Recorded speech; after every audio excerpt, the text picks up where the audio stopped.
Hello and welcome to the Vlogging Pod. Today we are joined by young adult and adult author Jodi Gallegos. Hello. Hello, how are you today? I'm doing good. How are you? I'm doing wonderful. Thank you for asking. As usual, I like to do a little research of each author that I have on. Yeah, I'm nervous. No. We do about 20 minutes, and it's okay if we go a few minutes over, so no worries. Okay. I usually just like to make them short and sweet because they're a lot more fun that way, but Yeah. we'll just play it by ear. No need to be nervous. This is just like a regular conversation between you and I, all right? Fair enough. Okay. I have you about 4 books published, is that correct? Yep, 4 books are done and one more is coming up. Okay. When I was checking out to see how many books you've published, I noticed you have, I believe it's 7 that you have that altogether. So there's 3 books that you haven't published. Am I correct? That I have not published? Right. I have some that are still in various stages of development. Okay. So 4 published, 1 that's been turned into my publisher, which is a series finale. And then I have some others that are just not done. Not done. Okay. Because I was going to ask about that. Is there any teasers on these 3 books that you could share? So I have another romance that's kind of set up in Alaska around the crabbing industry. Mm-hmm. And there's a young adult martial arts fantasy that I need to get back to. And then I have also a YA historical, which is I call it my hippie book. Okay. And it's kind of set in the 80s, but kind of in a hippie commune. Okay. Now, I do love martial arts stuff, so now I don't have any what you say, physiques in that, or any kind of critiques or anything of that, but I love watching it on TV. I did hear that you have a black belt, though. Yep, I do. Awesome. I got my black belt in Junfang Jeet Kune Do, which is like the Bruce Lee style. Oh, nice. What I always like to see in these interviews when I do my research is overcoming adversity. So, Right. so with that, can you tell me a little bit about your 10th grade English teacher? Oh, yeah. So I'm not going to name his name. No, but I I'm wouldn't. kind of, I wouldn't I'm, either. yeah, I'm kind of pretty sure I remember his name. Hmm. So I was kind of an aimless kid, honestly. I didn't know what I was going to do or, if I was going to actually do anything. And then, that's about the age everybody's asking you, what are you going to be when you grow up? What are your plans after school? And I didn't know, and I didn't know. And then I kind of had a revelation that, I love reading, I love books, I loved writing. And I didn't know exactly where my direction was, but I was like, I finally thought of it. I'm going to do something in literature. And he just kind of looked at me and he goes, yeah, you'll never make a living at that. And so Aw. it was just kind of, yeah, it was, there goes that dream. So So I many. went back to my listless teenage youth. Aw. Well, you know what? He'd be chewing at the bit right now if he could see you now. So, Oh, yeah. And I'm sure it's a conversation he doesn't even remember. So, isn't that funny though? That's probably not. But some of the things, the smallest things, are the most memorable for us when we're young. We yes. carry with us. Um, Yes. so, with writing 7 books, 4 being Hmm. published, Hmm. you have proven all the naysayers wrong, which basically we're just talking about. So, how did working for a small publishing press as an editor help with that? Oh, that helped so much. And actually, gosh, I gotta remember my timeline. I can't remember. It was probably my first book came out about the same time I was working for the small publisher. Okay, what year was that? The first book came out in 2019. Was it 2019? 2017, I'm sorry. 2017. And I think Okay. earlier in that year, probably I started working for Lakewater Press. Okay. Um, and it really opened me up to like the other side of the publishing industry, like um, the whole querying process, what it's like being on the other side of it, good queries and bad queries, and as well as like all the work that goes into a book coming out and marketing it. So, and then I had Kate Foster was a wonderful mentor. She was the main editor at Lakewater and just kind of gave me opportunities to stretch my wings and try to grow creatively. And so that's how I kind of got into some editing as well. Nice. Now, do you still open yourself out as an editor, or was that just at that point in Yeah, time? I take a few. I have a few people that I work with regularly, Okay. and I just because I have to write too. So, and I try to keep my rates like really really fair because I know how expensive it can Oh be. yeah. And so yeah, I take on a few cases, and yeah, it's good though. It's a good kind of exercise. Right. Yes, editing can range into the thousands, depending on Oh yeah, depending on your word count and everything. You can be really yeah, putting some money into that. yeah. Now, I read you had a life changing moment in reading the book Alas Babylon by Pat Frank. I think I'm pronouncing that right. Oh, Let me Pet know. Frank, Frank. yeah. Okay, Frank. That's my penmanship there for you. Can you tell us why that was? Oh, I don't know if it was life changing. I think that was just the spark that turned me on to sort of dystopian type storylines. And honestly, Alas Babylon is the only book I've ever read like several times. Mm-hmm. I turned my husband on to it. Like, I made him listen to the audiobook when we were on a trip once. And it was just kind of my very first like introduction to dystopian literature. Okay. And yeah, and I was just hooked from that time. Would And you even now, like some of it's so old, like dial-up phones and all that stuff, but even still, this storyline still resonates. right?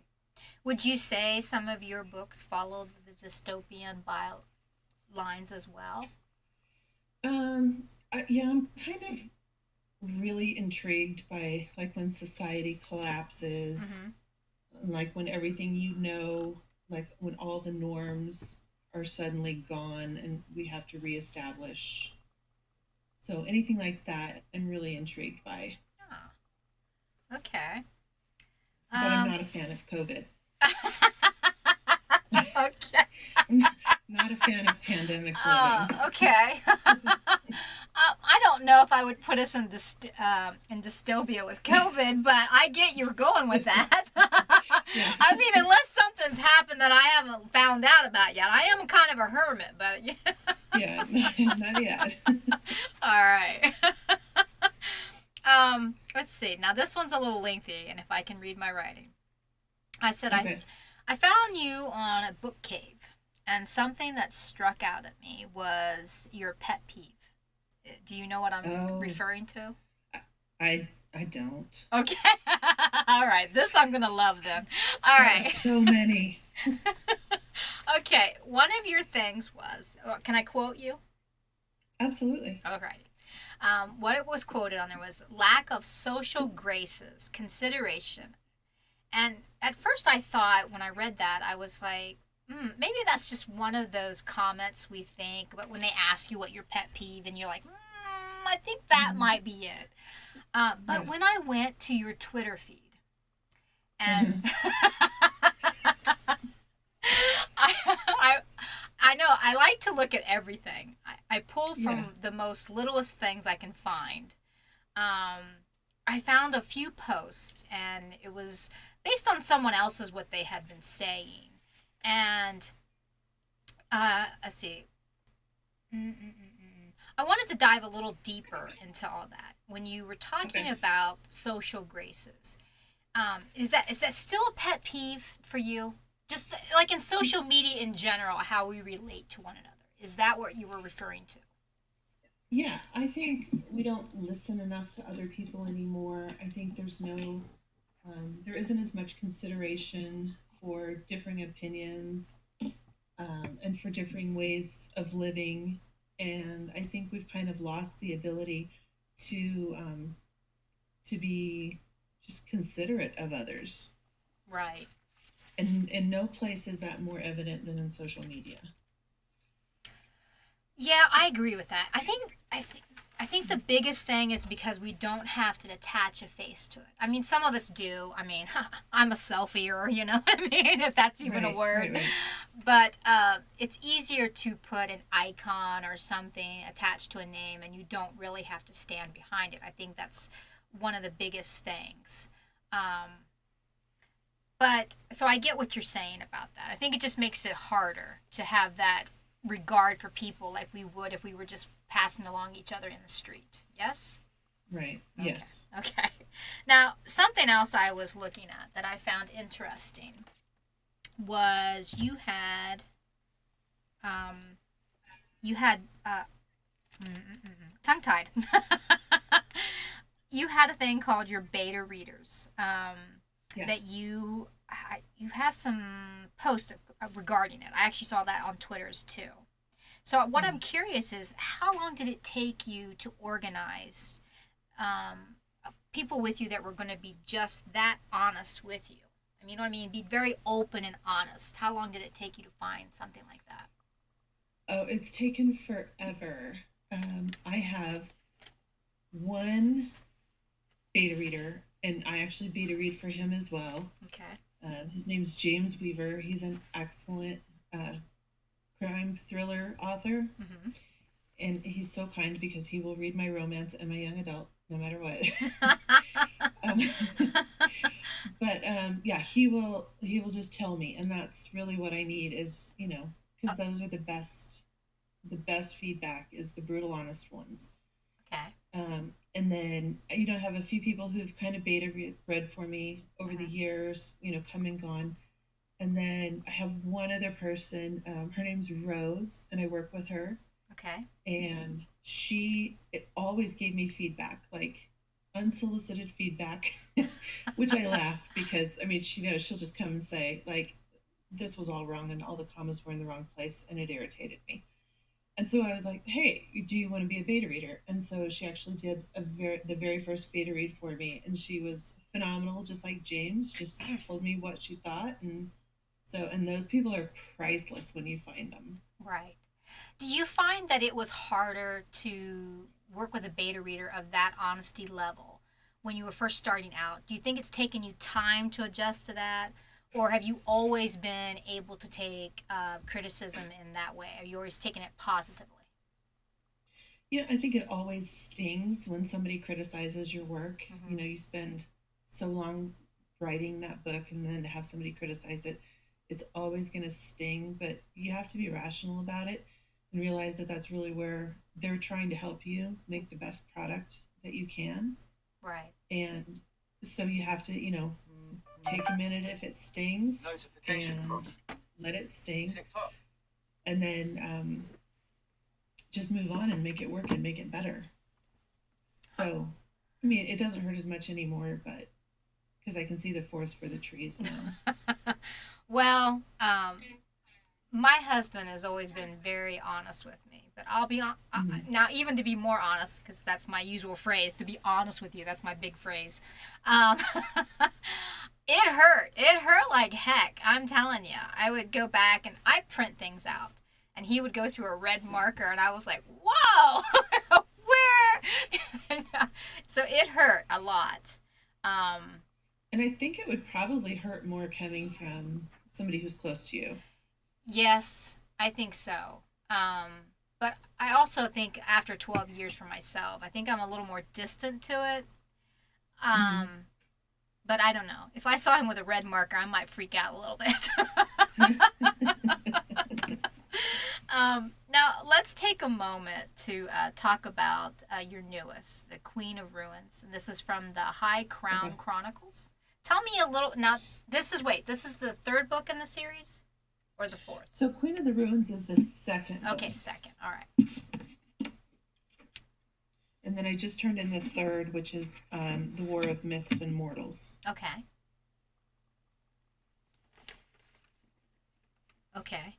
And tell us a little bit about the Queen of Ruins before we get on to the War of Myth and The War of Myths and Mortals, yeah. Mortals. Okay.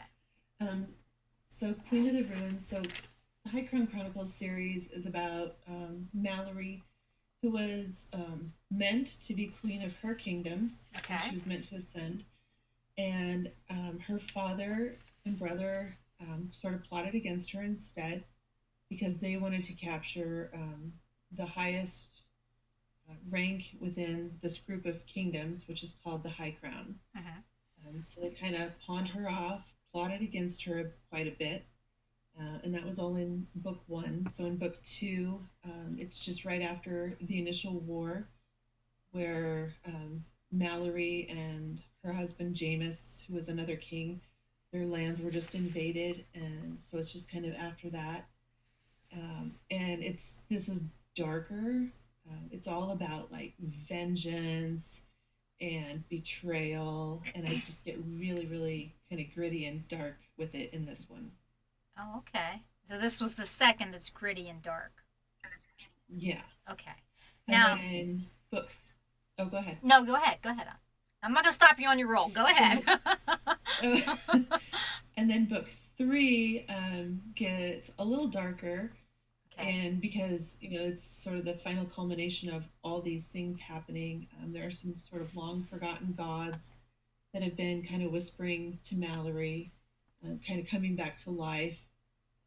And then it's just the ongoing betrayal and, kind of getting to the root of who's really responsible for everything and who, where that act of vengeance finally has to land. Okay. Now, is there a lot of action, fight scenes? There's quite a bit of fight scenes. Ah. There's, I mean, I think some people might be put off by the Blood and gore? Yeah, a little bit. Okay. I mean, it doesn't bother me at all. No, I think no. it's hardly anything. No. But, You're talking my such. storyline now. Yeah, yeah. Okay. I mean, there's people being stabbed and beaten, and Ah. it's just another day. Oh, nice. I like the kick butt routines. Yeah. Okay. And people die, and sometimes even I'm surprised that they've just died. So Now, do you have plans? This isn't this one you just published. That isn't the end of the series, right? You have plans for another book in it? So no, the War of Myths and Mortals will be the final in this series. Okay. So this is a 3-book series then? Yes. Okay, 3-book series. All right. Okay. Okay. So, can you tell me what pushed you more to write the series? It was just an idea that kind of popped in my head. It started as just kind of a scene and a bit of dialogue between two people, Uh-huh. and me just kind of fleshing it out, like, well, who are these people and how did they get to this point? And turned out it was between Mallory and Jameis. And then actually that whole scene didn't even make it into any of the books Ah. because it turned out it wasn't even a good scene. So That happens a lot. Now, I was know, it was trash. now you're talking about these scenes and bad scenes and these ideas. Did this come from Mhm. your idea book? So, well, yeah, I wrote this in my idea book. Uh-huh. Yes. This you And know. I have that idea book. Go ahead. What's that? No, go Oh, ahead. I have that idea book where I just sort of write things, and I kind of have an app too, where, when things pop into my head, whether it's a bit of dialogue or a cool name or like just some kind of cool fact about somebody who's a character, I'll put it in there, and then at some point, like I'll go through it and I'll sort of cull some of the information, and I'm able to pull it out and use several different bits of information and put it into one book. Nice. This you and I have in common. I have a couple idea books. They keep growing. Mhm. And Yeah. I will put bits and pieces. Like I'll just think and something will pop in my head and I'll write it down in my book. And it may or may not be used in that book or I'll put it in another book. But usually I don't know, when you're in the shower, you have these ideas and they just kind of pop into your head. Yes. Always in the shower. Yes, right? Where the heck's my pen and paper? I Um, know. now, since our time is just about gone, tell me, what's your final thoughts? I mean, what would you want all our listeners to take away from this interview about you? Oh, that I'm not as horrible and just all over the place as I feel like I am. I just kind of I write what interests me, so I can't say I'm going to stick to a genre. Hmm. And it's a little chaotic, and I apologize for that, but I'm a little chaotic in my interests. So, but I have to write what interests me. So Hmm. if I've written something, you know I'm passionate about it. Right. Well, I can actually appreciate that. I find I like to write what I would read myself. So I Hmm. can really appreciate that. I want to thank you so much, Jodi, for being on the program today. Yeah, thank you for having Oh, me. you're welcome anytime. I want to thank all our listeners as usual, and well, not always usual, but this month we've been doing Tuesdays and Thursday interviews. And occasionally you'll notice that Tuesdays will pop up, but typically we're a Thursday interview type of show. But so stay tuned if I can get my tongue to roll around to next Tuesday when we have our next author. Thank you again, everybody, for coming on and listening. Have a great evening.